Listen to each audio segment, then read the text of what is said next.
bandwidth for changelog is provided by Fastly. Learn more at fastly.com. I'm Tracy Lee, and you're listening to The Changelog.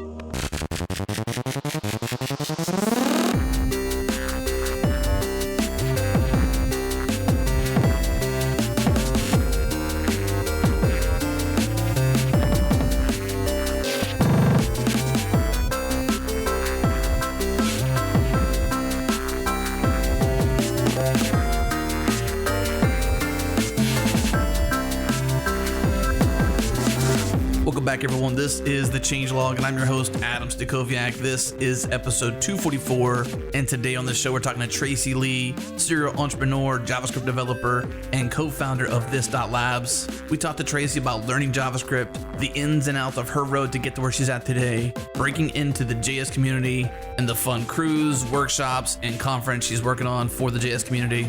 We have 3 sponsors today: Rollbar, Hired, and Datadog. First sponsor of the show is our friends at Rollbar, full stack error tracking for your JavaScript and web applications. And I talked to Brian Ruse, CEO and co-founder of Rollbar, about what Rollbar is, the problem it solves, and why you should use it. Take a listen. How do you build software faster? Like, how do you build better software faster? And there are tons and tons of aspects to that. Like in Ruby is like, can you have a better language? You can have better frameworks that help you be more expressive and more productive. So the flip side of that is, like, after you've built something that works, or at least mostly works, how do you go about getting it from working to in production and actually working? How do you cover the edge cases? How do you find things you missed? How do you iterate on it quickly? And that's kind of where what we're trying to do comes in. So we're trying to say, after you've shipped your software, you're not done. There's still work to do, and we want to help make that process of maintaining and polishing and keeping things running smoothly be really, really, really easy. So developers spend roughly half their time debugging, right? So anything we can do to make that process better is going to have a huge impact. All right, that was Brian Ruse, CEO and co-founder of Rollbar, sharing exactly why this tool works for you in your applications. Head to rollbar.com/changelog, get the Bootstrap plan for free for 90 days. Once again, rollbar.com/changelog. And now on to the show.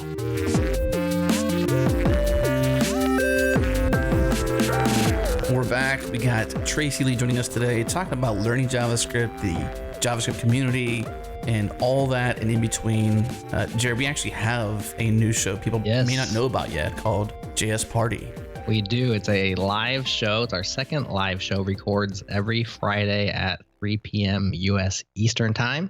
Come hang out in the Changelog community and Slack with us live as we record, hosted by Michael Rogers, Alex Sexton, and Rachel White. That is a fun show. We just have a few episodes out there. So subscribe, join us, and have a JS Party every Friday afternoon. Every Friday. Tracy, have you listened yet? No, I haven't, but I love the fact that it's called JS Party. That's the best way to do it, right? Yeah. Do you guys have drinks as your party? There's no rules. There's no rules. It's all virtual, so it's BYO. I wanted to do something called the Shots and a Pull Request. We filmed one episode of Shots and a Pull Request, and the shots were really disgusting. Oh man. Well, we weren't doing whiskey shots or vodka shots. It was let's make apple pie shots. And we submitted one pull request to jQuery and then decided to give up on that idea. Oh boy. I think the shots to pull request ratio is the important part, because the more shots you get, then the pull request quality goes down and down, doesn't it? Or it could go up depending on who you're pairing with. That's true. That's true. That's true. Some people get better drunk. I don't know. I haven't met anybody who doesn't. One of my friends, Jay, he's so my friend Jay Phelps, he's writing a language, a reactive programming language, and he's super into WebAssembly right now. So if you can imagine this guy, he's super technical, and as he gets more drunk, the more I can snipe him into talking about things. So the other day I was sniping him into something related to ArcsJS, and he went off and taught me about prototypal inheritance for half an hour. So nice.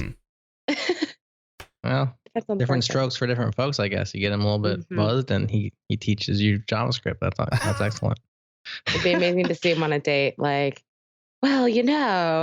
sit down for 3 hours and let me just teach you JavaScript since you asked about my job. So let's give a little bit of your background, Tracy. First of all, thanks so much for joining us. You're a Google developer expert. You're a JavaScript developer. You're a serial entrepreneur, have started and sold a business. And you're the co-founder of This Dot Labs. So we'll be talking about This Dot and a lot of the cool stuff that you guys are doing around JS and community building. And you also say that you like to explore code in your free time and building the JS community. So in light of that, give us kind of the recent history of Tracy Lee, how you got into This Dot and how you got where you are today. Yeah, I recently met somebody that had a very similar story to me, Preeti, at ReactConf. And we both came from, she came from the VC background. The way I got into JavaScript was I was selling my company about 2 years ago. And when you're like waiting for documents and paperwork to be finalized, you get bored, especially when you're basically going 1,000% and then you're all of a sudden slowed down to 50%. So I decided to take a little bit of time off.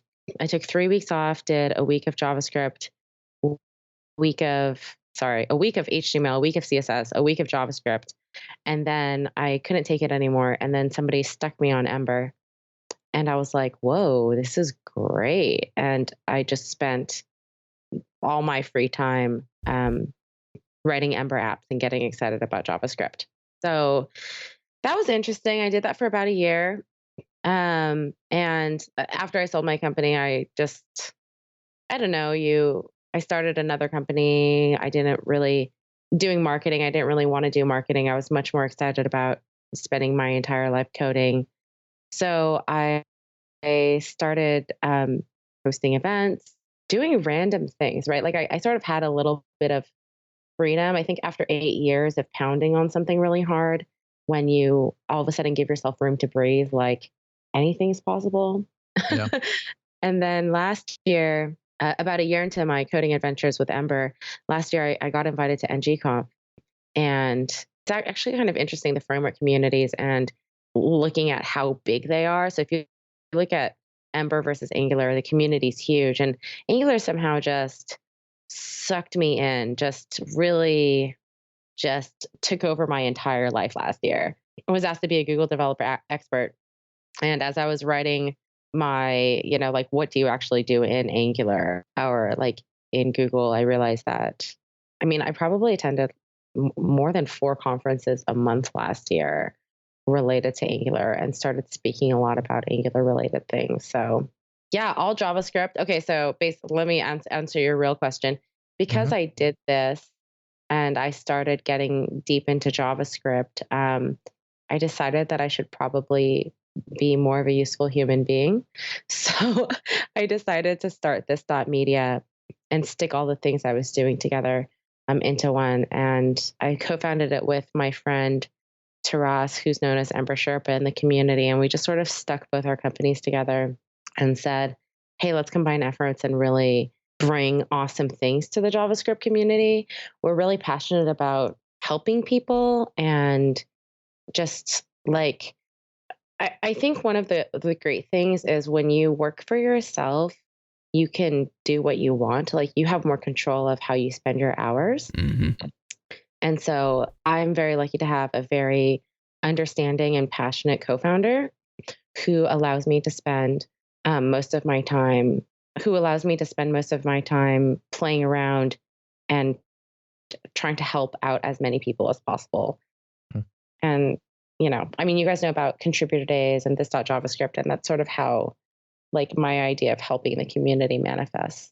Yeah, being able to experiment is kind of core to me. I think that's a lot of what we do around here, Jared, is like everything we do is sort of like an experiment to the next step, which is just reaching out to more developers and helping people realize they're not imposters and, find new things and just enrich the community.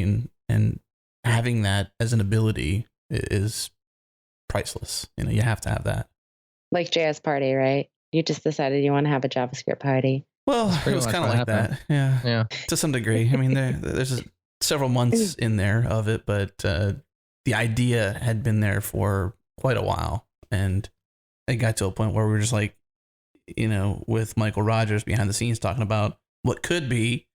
And then one day Jared's like, it should be called JS Party. And then it sort of just clicked from there, basically, because like once you have the name, like anything in programming is key.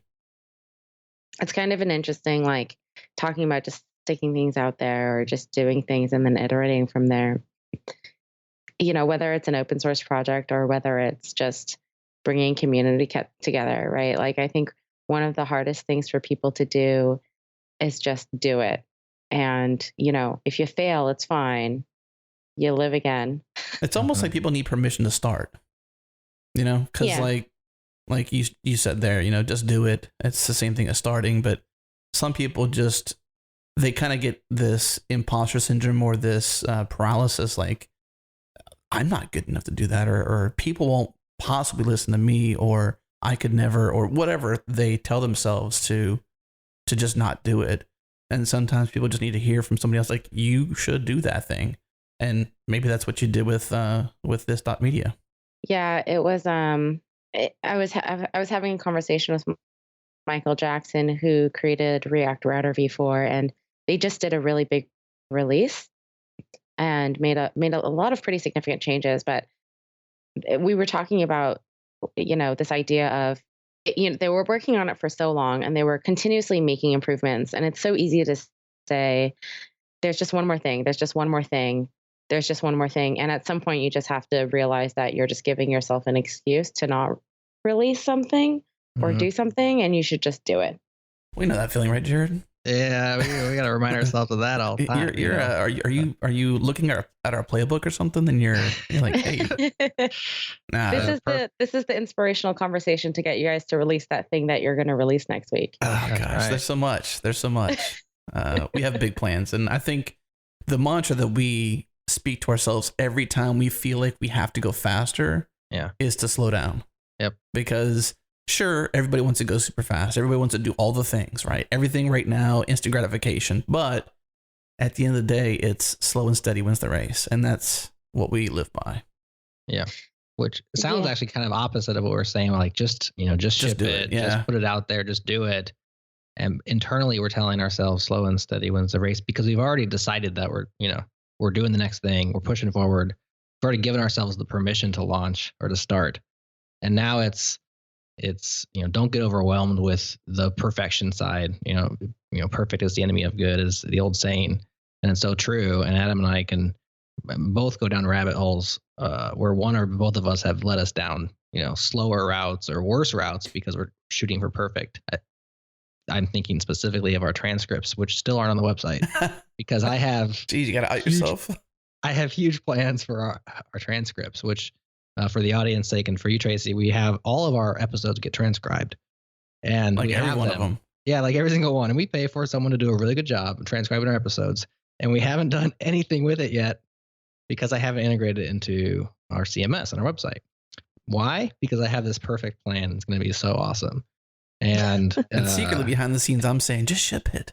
Yeah, he's like, let's just get it out there. We have a rough UI idea. We haven't actually designed it, but we kind of know how we want to do it. And it's not exactly how Jared wants to do it, which I'm cool with, because, part of, like you said, Tracy, is the experimentation side. And, that's the joys of doing your own thing, is being able to experiment. So I'm not going to sit here and say, hey, Jared, we really should just ship this thing. But at the same time, we really should just ship this thing. Right. It's the developer's dilemma, I like your guys' strategy a little bit better. I sort of have to tell myself the same thing. I think every year I sit down and I plan out my year, and really? I always try to shave off 20% of my plan. And this year I already burnt out this year. Wow. And that sucks. So I'm still trying to recover from that. But you see that, right? Like I recently listened to your guys' podcast with James Long about burnout, and you see, a lot of people and a lot of open source maintainers of large projects, you just see them burn out, and it's shitty, especially if it's a library that you're really depending on. Yeah, it's definitely. I mean, it's been there for a while, that problem, and I think it's not been spoken of enough, maybe because of embarrassment, or I should be able to do this.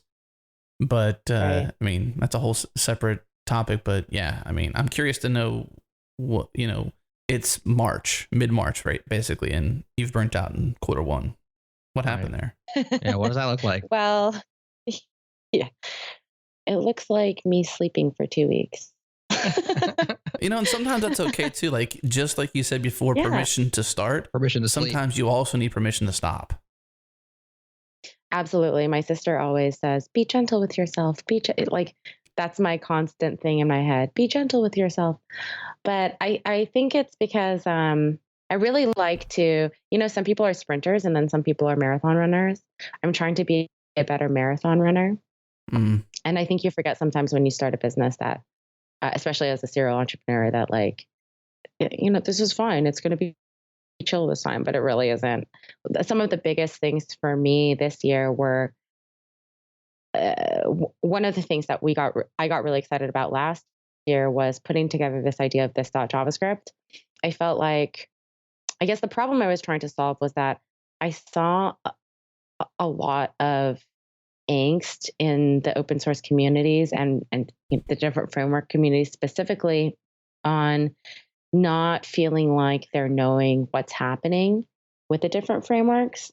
And there was complaints, for example, about ES 2015 and TC39 and it being a closed box. So every quarter we do this thing called this.javascript, and it's live broadcasted online.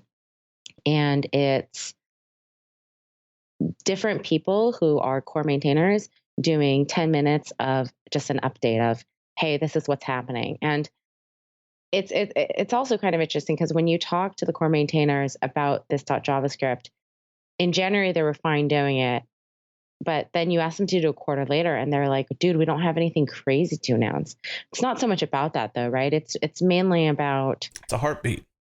Yeah, like keeping in touch with people and making sure that they know what's happening instead of, every X amount of months, all of a sudden like, woo, surprise. Must have gigantic release or nothing kind of thing. Yeah. Or, yeah, big new feature or, some reason to praise.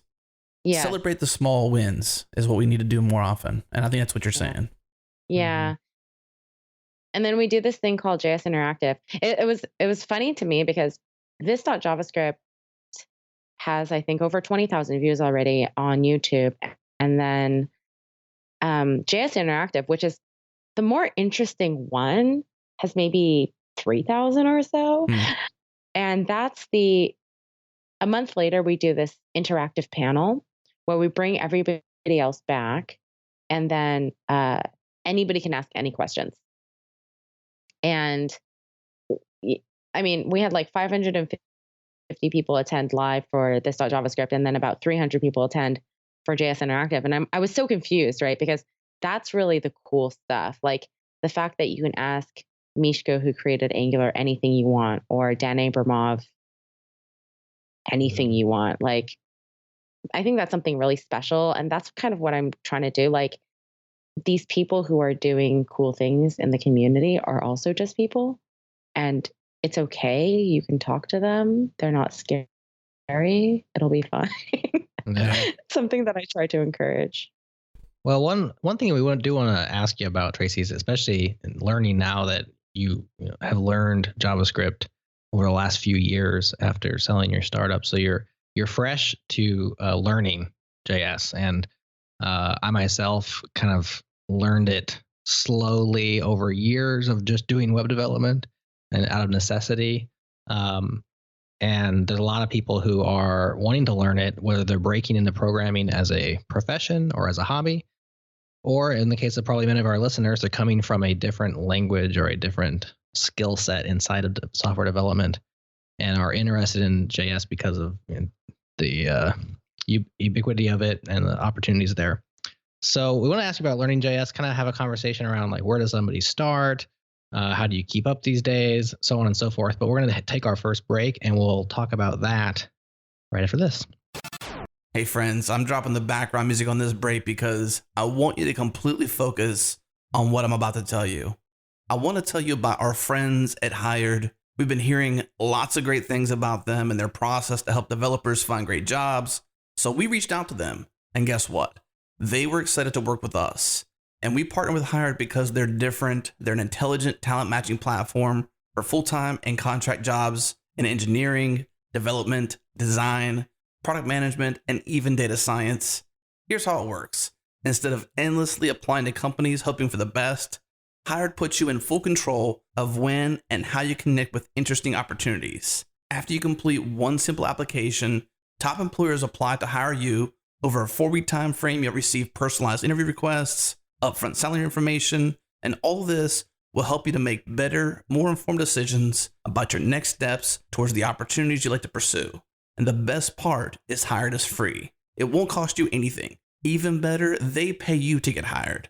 Our listeners get double the normal $1,000 hiring bonus to find your next chapter on Hired. Head to hired.com/changelog. Don't Google it. This URL is the only way to double that hiring bonus to $2,000. Once again, hired.com/changelog. And now back to the show. All right, we are back with Tracy Lee, who you may know as Lady Leet on GitHub and Twitter. Love that name.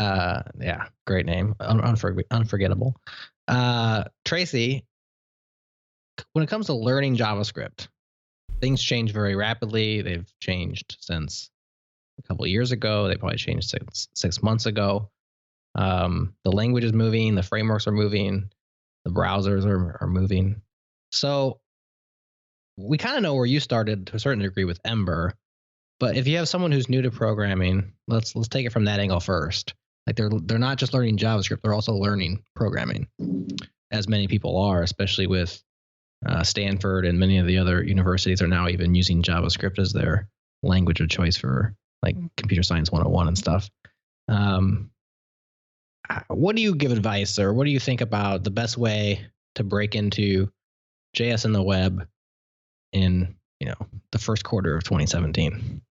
So I still feel like I'm learning, and I am.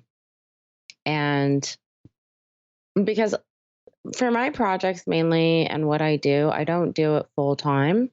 Mm-hmm. I'm very like, some weeks I'll just code all week. Some weeks I'll only code, one day, right? Like, so I probably have only been doing JavaScript part-time per se. Mm-hmm.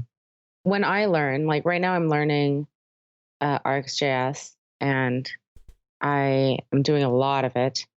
And so in the beginning, I think when you learn a language or learn something, you think it's really cool. And then you just sort of stay there at where you've landed, and Mm-hmm. you get really good and really start understanding what you're doing. Then as you get deeper and you start doing things on your own, you start having more and more and more questions, right? You go deeper down the rabbit hole. Right. And then there's a point of, whoa, now I know too much, and I know I don't know what I'm supposed to know. And now I'm really frustrated because like I need to know more and I don't. And now I know I don't, right? So right. this is what happened to me with ignorance was RxJS. bliss, but now you know how little you know, right? Exactly. So I have I'm lucky to have Ben Lesh and Jay Phelps as two of my best friends, and Ben wrote RxJS 5. So initially I was pairing with him and he was teaching me, and it seems awesome. And of course that's how you create an observable, and of course that's how you wrap an API. But then I started doing it by myself, and I tried to like basically use a Raspberry Pi and then write all my code in RxJS. Mm-hmm. And then I realized, without Ben telling me what operator to use, you don't know, right? Right. It's just like God. Like you really have to like understand these things. So the other day, Ben and I sat down again and we went through it, and I was learning more. So TypeScript I've done with Angular, but like when you incorporate RxJS into your Angular code, you really do a lot of TypeScript. So tons of TypeScript, tons of RxJS. Then also learning JavaScript, right? Filling in those gaps, and then learning ES 2015, and then learning Angular. And I think we're actually really lucky because the people who do pick up JavaScript right now, it's much easier to do. And you don't have the legacy of like, oh, I know ES5 and whoa, what is this ES 2015 thing? Right. And then personally, I think if you do learn JavaScript, you should choose a framework and mess around with it and get really good at it. If you choose Ember, Angular, React, or Vue, they all have CLIs. So it's really easy for you to scaffold up a project and not have to worry about like setting up your dev environment, et cetera, et cetera. Has the test baked in for you. So that in itself makes it easier, but then like you learn everything all at once. Well, I let me stop you real quick because a lot of people will never get past pick a framework. Okay. In fact, many I'm just saying that even experienced developers don't never get past that. So let's say I'm at, and to a certain degree, I agree with you, especially one that's kind of hold your hand quite a bit, such as Ember, that kind of gives you a batteries included, like a framework, as opposed to like loosely coupled libraries and stuff that you have to pick and choose your own things. Something like that is nice when you're learning because it's warm and cozy inside this nice big framework. But how do people even decide what's worth investing into? So like, for instance, what you guys do with this dot and this dot JavaScript is you're framework agnostic. So you're interested in Angular, you're interested in Ember, React, Vue, which is, by the way, a good move for business opportunities. But for learning, like you said, pick one and go. Does it matter? Can you just, like, to a new developer, just say, who cares? Just grab one and get a project? So I haven't played around with Vue yet. I don't know what the syntax is like. So I can't comment on that. I can only comment on Ember, Angular, and React. I would say that, so if you want serious guardrails, then go with something like Ember or Angular. If you want to have more options of choice and learn more JavaScript specific, but maybe not be as productive, like more JavaScript, less productive because you need to learn more JavaScript and more how to configure things, then probably go with React. If you don't care about those things and you just want to get really productive and build applications and sort of like have things done for you, then picking something like Ember or Angular is better. Yeah. One of my girlfriends just moved she works at Netflix, Feather, and she moved from Ember to React recently because of her job. And she was really happy that Ember, she said that Ember helps you think about scale and what you need to do next, and like gives you a good foundation on how to be very organized with your project. And so when she moved over to React, it was good to have that sort of like, it's almost like going to the army first, I guess. And then like going out into the wild, like you're always going to make your bed. The discipline. Yeah, you're ingrained with structure. Yeah. Yeah. I like that analogy. So I don't really know. I mean, I think also if you look at just, let's say you take Angular and React as an example, you really have to, like, what syntax are you most comfortable with? So I'm very, very comfortable in Angular because I've done Ember and I feel like the syntax is very similar and how they structure things is very similar. And so me going into React was a little bit more difficult because of JSX, and it just like blew my mind like what I could do there. So when you started a couple of years ago, did you have programming background? No, or was this was all brand new to you? So like the first time you saw a loop or the assignment of variables and stuff like that, did you have, I mean, so I'm just now going to extrapolate what I think, because your experience is a very positive one and one that I think could be modeled after. I think you were perhaps in a privileged position to have friends that were like framework authors, right? Like not everybody has Ben Lesh as a friend to sit and like the person that created RxJS can teach you RxJS. But I think if I can just extrapolate that out and say, have a mentor, find a mentor, right? You just, I mean, or a teacher, I guess is another term for that. huge advantageous thing is to have somebody who, whether or not they wrote RxJS, knows it and can teach you that. But when you first got started with Ember, and you said you played with it for a year or so doing different things, were you learning all of the like what variable assignment is and looping and iterators, and did you have to learn all of that stuff alongside Ember? Yes, but I'm more focused on what do I want to do and what do I want to build. I didn't tell myself like, oh, I need to learn loops and oh, I need to learn this, oh, I need to learn that. So Right. I think that if you get to know me, like I know a lot of stuff I probably shouldn't know as a beginner. And then I don't know a lot of stuff I probably should know as a beginner.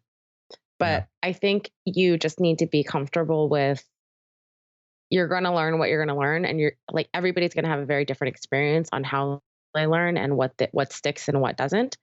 So, like it's got to be okay. And you don't have to force yourself to do things. I think the best thing for anybody is to just pick something that you love doing. Like, for example, right now with RxJS, Ben and I are building a pun app.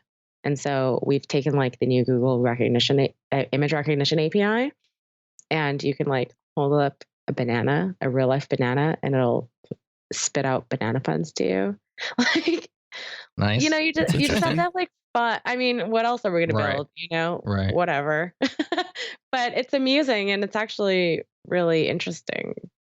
So I wouldn't worry about like all that stuff. And I think like going back to the mentor thing, that is so important. I have people reach out to me all the time and say, hey, like I need help with X. And if I can help, I will, or I can pass them off to somebody. I was really happy when I started learning React that I was able to just, like Dan Abramov was nice enough to just like help me with really, to me, were really stupid things, right? Right. So don't be afraid, right? Like Ben always says, Ben Lesh always says like, hey, if you need help, just let me know. It'll be fine. I think the Angular team as well is very friendly and open and welcome. And the Ember community, there's the Slack channel in which you can literally go into and need help and people will mess around with you there. But I'll tell you guys about this.labs and this idea of having a mentor. Like we're really big on mentorship, myself and Ember Sherpa. And what we do is we actually help companies. So I think what we realize is if you sit and you bang your head on something, whether you're working in JavaScript or whether you're just learning JavaScript, it can be really frustrating and you can spend many, many, many days doing it where it might have just been a simple problem. So we collected a few of our friends who are like core contributors or authors of different frameworks and libraries. And then you can actually like buy a certain number of hours of their time for a month to sort of have that guaranteed support when you're doing like code reviews, architecture, et cetera. It's, it's nice to just have somebody there for you. And I think that speaks a lot to just like, everybody should just find a mentor. Yeah. Sounds easier said than done. Yeah. Well, it's nice if you can afford one in that case. Right. But just thinking back now to your learning, it sounds like you're very goal oriented as opposed to like knowledge oriented, or I don't know how you put that, but like you were mission minded.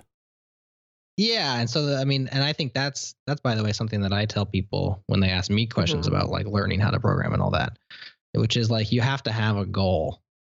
And whether that's like a toy or something, a business that you want to build by yourself or whatever the goal is, something that you think needs to exist in the world or want to.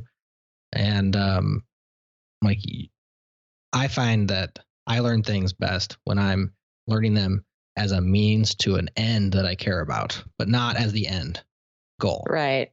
And Adam, maybe you can speak to this as well in terms of, this is why side projects are so important, and why why open source is so important, because you start at something goal oriented, you're learning, you're building something you want to see exist in the world, and sometimes it turns into and sometimes it blossoms into something you never planned on it being, and that's the beauty of really the web, but also of open source. But Adam, do you find that you learn better when you have a goal in mind? Totally. As opposed to 100%. I mean, just winging it is great, but you'll sit there and just stare at a blank screen. Whereas if you kind of know, well, I want to build a basic website that can, hold some data or return, something, back to the user if they do this, or they can log in and look up results or whatever, or search something, then, having that as a placeholder in your brain, or even some sort of idea, makes it so much easier to actually approach it, because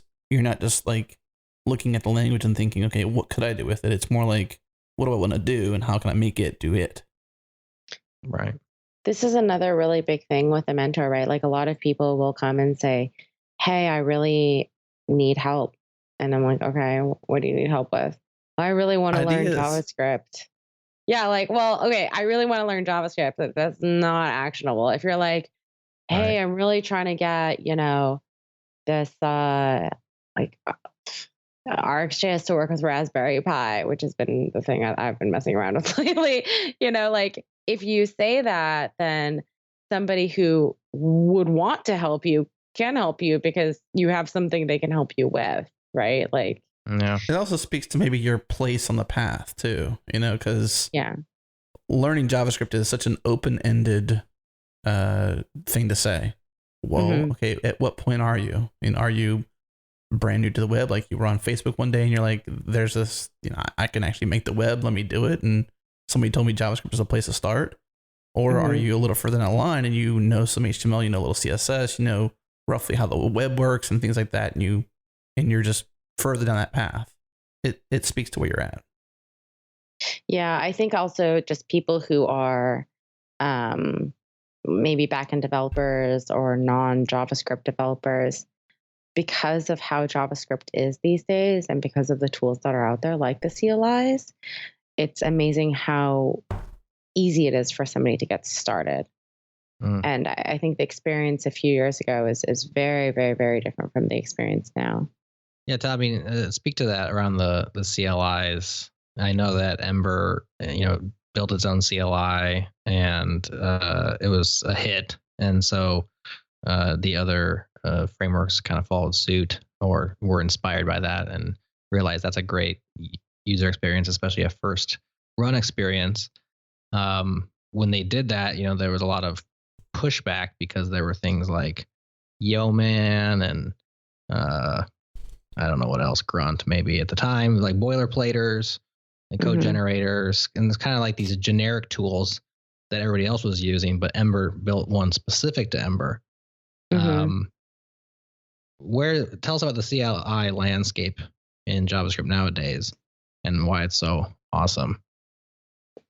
So you have Ember CLI, which is, because it's, I don't know if I want to say it's the oldest, but I would say it's the original gangsta. Yeah. Well, there's like, I would probably say somewhere around 95%, if not more, Ember apps are built with Ember CLI. So they're very focused on the convention over configuration thing. And that means that, like, there's so much thought around it, right? Like, the way you deploy your apps, there's an add-on for that. Like, how you generate, like, anything. There is a very, very set prescribed way to do almost everything in Ember. And so because of that, the CLI has more ability for you to generate different things. Like, you can generate routes, components you can generate in both the Ember CLI and Angular CLI. But if you just npm install Ember CLI, and then you just say, like, I think it's ember --help, you can see all the different commands that you can actually use. and everything is pretty well documented. So Angular CLI came about a year ago, and it was originally built on top of Ember CLI. So it was actually an add-on based on Angular CLI was an add-on of Ember CLI. Then last year they, made their own changes and made it their own, like changing things from using like Broccoli to Webpack, etc., and making it for the Angular community. So there's a lot of features that Angular CLI is still trying to do. I think they're in RC. I don't remember which RC they are right now, but they're in beta right now. I think it's like beta 1 or 2 for Angular CLI. But it's good enough, right? Like you can generate models and services and components and different things like that in Angular CLI, and it does a lot more configuration than it did last year for you. Like last year, you were still adding things to your module file and like the imports and doing a little bit of configuration, but now it's very much like the Ember CLI experience. And then that as well, all you have to do is just npm install, and then it just spins up an app for you. Same thing with Create React App. So Create React App sets, I think the most important thing for this is it like sets up your development server, and like you can just get started, right? Like you have it's all like the tedious, tricky parts that you get stuck on. Yeah, there's like, you literally don't have to do anything except for like install and then generate a new, like Ember new, ng new, whatever. And then you have an app and you can just mess around with it and you can see the results of what you're doing immediately. Like done. Right. This is great for children too. If you want your kids to code, like, hey, scaffold up a new app. Right. Go crazy. Because you can get lost in the wiring up of the glue and never make it to writing any of your own code if you don't have those, those toolkits available. That scaffolding for you is awesome. And perhaps worth mentioning, now there's also after ReactConf, Create React Native app is a thing. Yes. So it'll scaffold you up a React Native app, which is really neat. Yeah. So now you have Create React App and Create React Native app. And those are pretty cool things too. Like it's much less, like you can't do a lot except for the fact that it just spins things up for you. But again, like, just the start is great. Like with Angular CLI, you can be like, you can generate your components, you can generate services, and it'll like create those dummy templates for you, which is kind of nice. So I'm hoping that something happens with Create React App at some point in time. I think you're right that for developers who are just in moving from space to space, coming to JavaScript, especially with all these command line tools nowadays, they'll find a lot easier to get into it. So that's great. I still think for new, like completely new people, there's a lot of work that needs to be done. But yeah, we're making moves. Well, I mean, another good place to just get started is sometimes just to read code. I can think back to, this is sort of stupid to say, at least I think so. I learned to mess with CSS by basically just messing with other people's better CSS, and CSS for me was like the hardest thing to learn because I was like, what the heck is margin and padding? And this is so forever ago though, but like, the same concept is there is like these little silly things that are just should be easy. I learned by reading other people's code. That's something you said, Jared, in a really popular blog post that you wrote on the changelog. So, right, yeah, that's definitely a great way of learning is reading other people's. Another point, real quick, before we hit this break, is when it comes to, especially with children, but anybody who's new to programming and doesn't know much about the web, you don't even need an editor. You don't need a command line tool. All you got to do is pop open DevTools and show them how they can manipulate the page and any page. The one that, yeah, exactly. And the one that I always do, which catches them immediately, is just inspect on an element and just start hitting delete, and different elements of the page just start disappearing, and that always impresses kids. They're like, I can remove that thing. Nice. Okay, can I put it back? Right. Like, a little harder. Yeah, refresh. This is like the more advanced way to change your report card. Yes, you know, that's the truth. Mom, Yeah, look, it's online. yeah, Right? Danger. that's true. As Jared mentioned, we are getting close to our next break, but Tracy, you do some organizing. So when we come back from this break, when I say organizing, I mean organizing conferences, cruises, workshops, all that fun stuff. So when we get back from this break, we're going to dive deeper into the fun things you're doing. So we'll be right back. Your application sits on layers of dynamic infrastructure and supporting services, and Datadog brings you visibility into every single part of your infrastructure, plus APM for monitoring your application's performance, dashboarding, collaboration tools, alerts. All of this lets you develop your own workflow for observability and incident response. Datadog integrates seamlessly with all of your apps and systems, from Slack to Amazon Web Services, so you can get visibility in literally minutes. They're loved and trusted by thousands of enterprises, including Salesforce, PagerDuty, Zendesk. And if you haven't tried Datadog yet at your company or on your side project, go to changelog.com/Datadog, support the show, check them out. Our deepest thanks to Datadog for being a new sponsor of the show. Once again, changelog.com/Datadog. And now back to the show. And we're back with Tracy Lee. A lot of fun here, kind of getting to know you, kind of getting to know how to learn JavaScript and ultimately organize and inspire a community. So you said in the pre-call that you're organizing a cruise, a workshop, and also Angular contributor days. And you also mentioned in the first part of the show that I probably shouldn't bring this back up again, but you mentioned you burnt out in the first part of the year. And so like you're doing all these things fairly soon.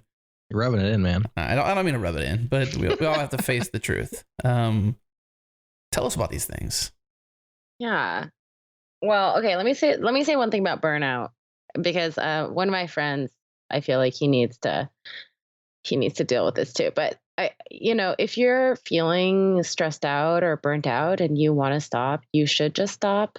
But and also, everybody invests so much time and energy in getting fit, right? Like you want to get fit, you want to go on a diet, you want to whatever, but people forget that they should also be investing money in their mental health, and sometimes that's better. So like you should, if you feel like stressed out or depressed or whatever it is, like it's really important for you to spend those dollars into mental health just as the way you would spend it into your physical health. So sidestep, but I felt like I should mention that. Is mental health part of the organizing thing for you, to get out and meet people and be amongst community and interact with real people versus digital artifacts on the machine? Yeah, I think the mental health thing is more like dealing with burnout. Like everybody burns out sometimes, and if you feel like you need help in that sense, you should go help on it. For me, and organizing things and getting excited about things, I used to say I was an introvert, but I still don't know, because I derive so much joy and energy from organizing things and bringing people together.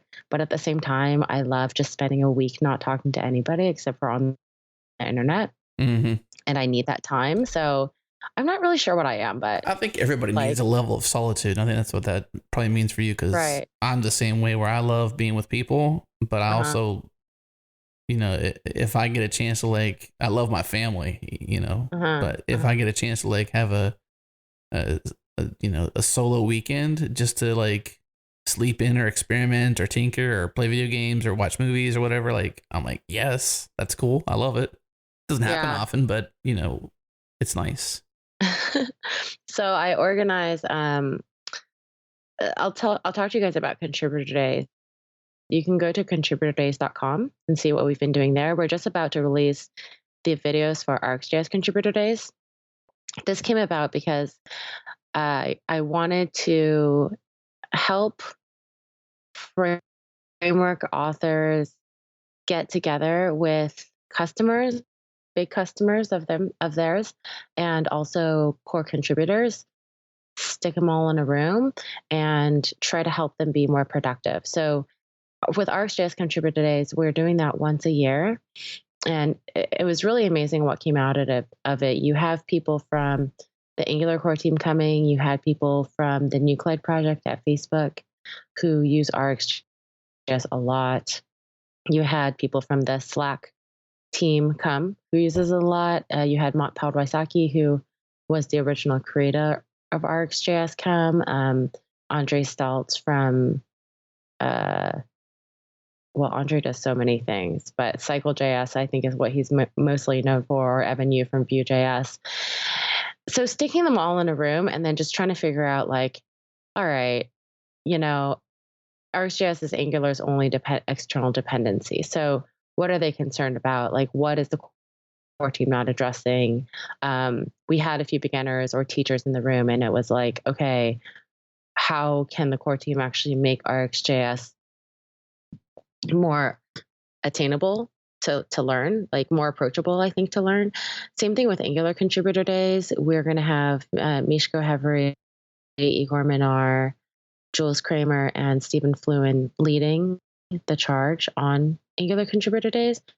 And we're inviting a bunch of large companies that are using Angular and people who are heavy contributors, and trying to give, like, not only trying to address the fact that these people don't get to sit with the core contributors very often, but allowing the cross-pollination of ideas to actually happen.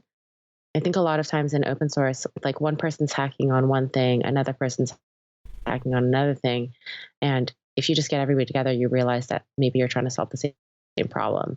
So you can distribute resources a little bit better, and then hopefully set the pace for the year of, okay, now I have these relationships. Now I can, like, do awesome things with those new relationships. So is this the kind of thing that anybody who's active in open source or in these projects can come to, or is it just for the core maintainers and big corporations? Who's the target audience beyond the core maintainers who are obviously there? You can go to contributordays.com and actually apply to participate. So we'll have a React one coming up, and we do have the Angular one coming up. And we're looking for people who are either really, really big companies who are using Angular or React or anything else. And then we're also looking for people who are actually senior developers and actually contributing and might want to hop on another project. Like, if somebody's really prolific in React and they want to contribute to Angular, this is a great way to sort of get started, right? So it's definitely not a beginner level thing. It's more of a Very cool. So you've done one of these, the RxJS one, last month. Was that your first one? That was our first one. And also, we're releasing the videos from the entire day. So even if you didn't attend, you get to go and watch all the conversations, like all the hard conversations between the Angular core team and the RxJS core team. Really cool. And all the conversations like about how do you address documentation, for example, in the community, or like how do you address going back to documentation, what operators do you use? There's a lot more, but I think those were like the two biggest, most exciting things that came out of RxJS contributor days. Same thing for Angular. You'll be able to see that. I think providing visibility and openness in our what do you call it? In our process. Providing openness in our communities is really important. And humanness, right? Like, people can be really mean on the internet. Oh man. And right? Or you see some people and you're like, man, that guy is so mean. But then when you meet them in person, you realize that they are also just human, and maybe sometimes things just come off wrong. So part of the mission as well is like, hey, look at these people. They're all human, and we're all trying our hardest to, like, do awesome things for the greater community, right? Like, most of these open source people, they're like spending their free time hacking on things. Like, if they don't respond to an issue, don't get mad. Yeah. Yeah, conversations are blending together, but it was either the James Long conversation that was recently on the podcast feed, or a side conversation that's in lieu of a future conversation that we'll have on the change log about this very thing of like how we as humans respond on the internet. Basically, like it's a machine. You think you're talking to a machine, but there's actually a human on the other side. So if you're listening to this and you've already listened to the James Long episode and that's it, tell us in member Slack or on Twitter. Adam, you've already said that somewhere else, so connect the dot for me because I'm not sure which one it was. But there's all too often do we talk to one another digitally. It was with James Long. Now I know because I just remember my own thing, like through issues or comments on an issue. Like because GitHub has made it so accessible to collaborate, we don't feel like we're talking to another human. We feel like we're just talking to the machine, which is the internet. And we're actually talking to another human being and potentially hurting their feelings or, crushing their dream that day or demolishing their motivation because of like one thing, and they're doing it in their spare time. And that's not cool. Yeah. So with this, with contributor days, you're doing a ton of stuff. So you said videos in there. So that means that you've got some legitness to it. Basically, you're actually videoing it. So you're putting those back on YouTube or the internet somewhere for free for the community to listen to. You're doing a lot of work around organizing it. So that means you're reaching out either to inviting or reaching out to those who are maintainers of projects to get together with potentially their most sought after users, which is people who are actually using their stuff. It takes a lot of work, right? And I'm kind of curious, we talked a bit about your motivation already to do what you're doing now, but I'm kind of curious about the sustainability of it. That's kind of a thrown around word, but like, how do you fund this? Is this a make money thing? What is this for you all? Yeah, that's been an interesting thing too, because I think for the folks who spend hours and hours and hours on open source, you don't ever question their motivation. And for me, sometimes when I do things, people are like, "Why is she doing this?" And I wasn't thinking that. It's because, well, I mean, it's because I'm passionate about. I'm really passionate about bringing people together, and I'm really passionate about helping people. So I'll spend a lot of time doing that because I know I'm really good at it, and I just can't help myself. Like some things come about not because I like premeditated them, but just because I'm like, okay, I feel like I need to help in this area, and I'm willing to devote time to it, right? And for me, like I like making an impact in the world, and so like I'll choose things like this .javascript, contributor days. I think those are contributing to the greater JavaScript ecosystem as a whole. So things like NG Cruise, for example, I'm throwing a cruise conference, an Angular cruise conference.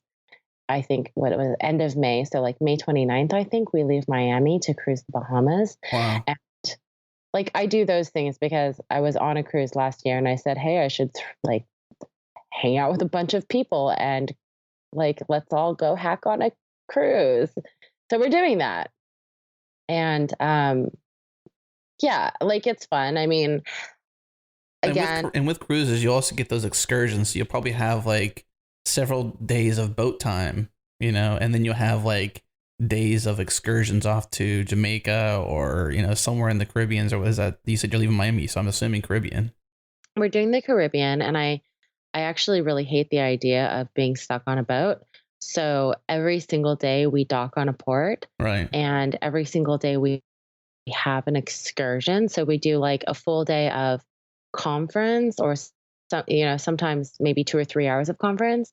And then we go hang out and do excursions. So I think over 80% of the people who have actually booked on the cruise already are bringing one of their spouses, which is crazy. Like who would have thought? Or maybe it should have been expected. I don't know. Buddies of mine did a cruise along 5 years ago. I want to say Les Conf guys, Alan Branch, Stephen Bristol. They did a conference called Les Cruise, and it was similar in the makeup of you just described. Like where you'll get together a little bit and you'll have like community stuff, but then it's really about like being in the real world together with like geek friends you already know that are already in like your obscure part of the internet, basically, you know, that you get to hang together in real life and do real things rather than just simply think about code. But you also do have some of that time where you can sort of like collect together on the top, the upper area of the boat. I can't remember what it's called, the deck, and like just hang out and talk about stuff, or actually conference a little bit.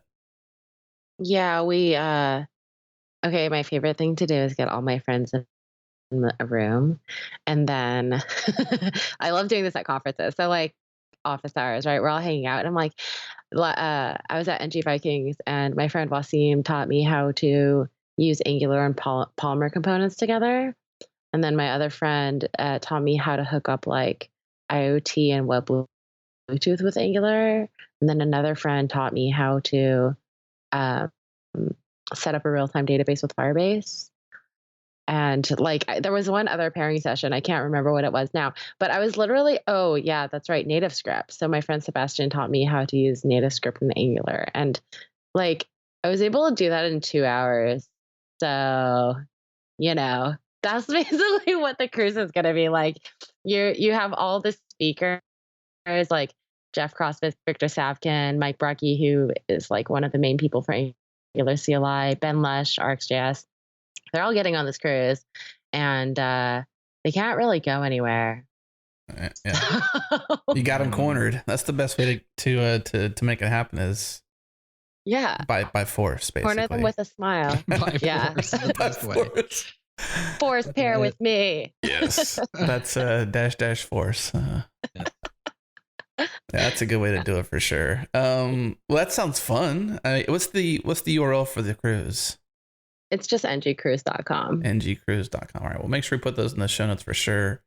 Yeah. I think, Jared, maybe we've talked about this, I don't know, but I've actually had a similar desire to do a cruise with people because I've been on a cruise before and I liked it a lot. I didn't really care for the boat days that much, so it'd be nice to actually be able to collect together during that time. But the excursions are so much fun, like just getting out of like your neck of the woods, basically, is a good thing. And doing that with, the changelog community would be a cool thing. Yeah, just with like-minded people, I think is interesting. And, and that's where the bonding happens, right? Like these people are your friends forever, at least for the next 5 years, like until the next fad. That is forever in internet years. That's true. Yeah. So speaking of internet, is there internet on these cruises? I haven't been on a cruise since I was 12. Yeah. Oh, it's so the most expensive, I believe. No. This is the beautiful part. Okay. I thought it was like $10 a day. Never mind. It was like $10 a day, or enough. Well, that's not bad. Well, $10 a day, not bad. I could be wrong. I remember I remember like terminals. $15 a day. Yeah. No, I don't know if it was that per person though, Jared. That's chump change. I mean, okay, before it used to be like $100 a day, or if not more. But now you get like $16 a day, unlimited internet, and like it's fast enough to NPM install. So it's got to be satellite though, isn't it? I mean, they don't have wires or cell towers. Yeah.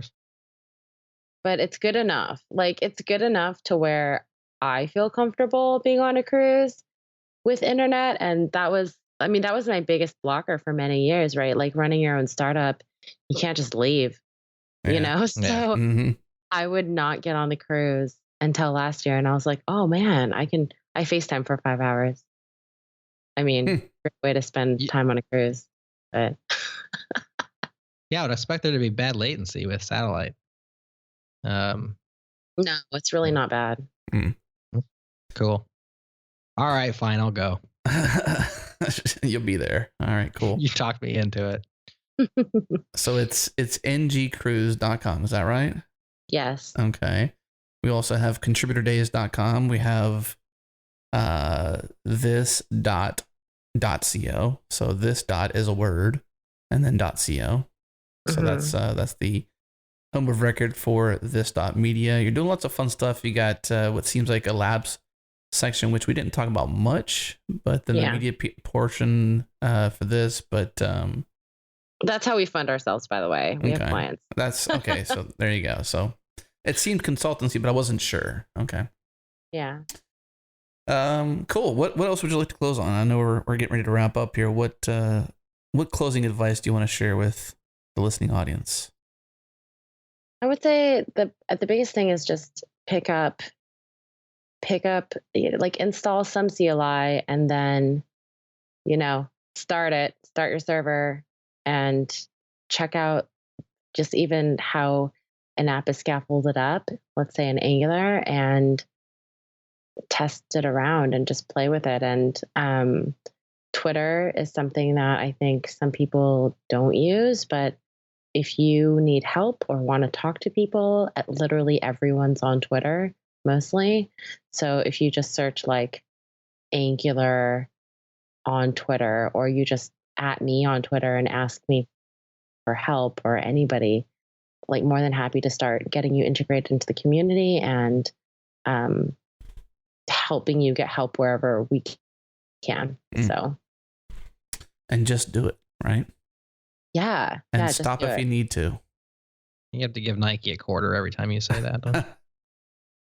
Is that the truth? Maybe. Okay. Start. Keep it simple. Just start it. Just start it. Well, Tracy, thank you so much for joining us. It was a pleasure to learn more about you and what you're doing with this.media and the kind of heart you have to get people together, help people, and make an impact. I think it's, such an inspiring thing. And then, you've learned what you've learned so fast. You've got some great mentors, and you're able to share what you've learned along the way and then connect people as you do. So that's awesome. But thanks for coming on the show today. Yeah. All right, that wraps up this episode of The Changelog. Join the community and Slack with us in real time at thechangelog.com/community. Follow us on Twitter. We're at Changelog. Special thanks to our sponsors, Rollbar, Hired, and Datadog. Also, thanks to Fastly, our bandwidth partner. Head to fastly.com to learn more. Huge thanks also to Breakmaster Cylinder for the awesome beats for our shows. We'll see you again next week. Thanks for listening.